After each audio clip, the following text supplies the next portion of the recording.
બગદાણાના નવનીતભાઈ ઉપર હિચકારો હુમલો કરનાર 8 શખ્સોનું પોલીસ દ્વારા રિકન્સ્ટ્રક્શન છે તે કરવામાં આવી રહ્યું છે। સીધા દ્રશ્યો બતાડવાના પ્રયત્નો કરી રહ્યા છીએ। જોઈ શકાય છે કે તમામ જે 8 લોકો છે તે તમામ 8 લોકોનું અત્યારે રિકન્સ્ટ્રક્શન છે તે કરવામાં આવ્યું હતું।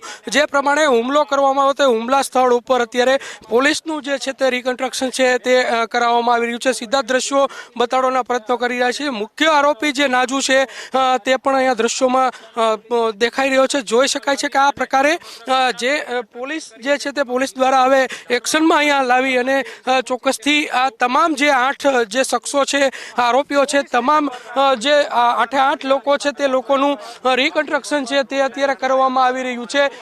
સીધા દ્રશ્યો બતાડવાના પ્રયત્નો કરી રહ્યા છીએ। જોઈ શકાય છે કે સીધો કહી શકાય કે આ સ્થળ છે તે સ્થળ ઉપર નવનીતભાઈ છે તેના ઉપર ચોક્કસથી હુમલો જે છે તે હુમલો કરવામાં આવ્યો હતો ને આ સ્થળ છે તે સ્થળ ઉપર અત્યારે અહીંયા લઈ આવવામાં આવ્યા છે। કઈ પ્રકારે ઘટના ઘટી હતી તે તમામ જે ઘટનાનું જે છે તે રિકન્સ્ટ્રક્શન છે તે અત્યારે કરવામાં આવી રહ્યું છે। આરોપી દ્વારા તમામ કહી શકાય કે જે આ ઘટના ઘટી હતી જેમાં કહી શકાય કે નવનીત જે ભાઈ છે તેના ઉપર હિચકારો હુમલો કરવામાં આવ્યો હતો તે હુમલા સ્થળ ઉપર એટલે કે આ જે મોણપોર રોડ છે ત્યાં આગળ આ જે બાઇક છે તે બાઇક પછાડી અને આ પ્રકારે તમામ 8 જે શખ્સો છે તેના દ્વારા ધોકા અને પાય પડે ચોક્કસથી જે નવનીત જે બાલદિયા છે તેના ઉપર હિચકારો હુમલો કરવામાં આવ્યો હતો। તેની બાઇકને પણ તોડી નાખવામાં આવી હતી। તે પ્રકારની દ્રશ્યો છે તે દર્શાવો જે છે તે વિડીયો જે છે તે વિડીયો પોલીસને આપવામાં આવ્યો હતો અને ત્યારબાદ હવે જે કહી શકાય કે 8 જેટલા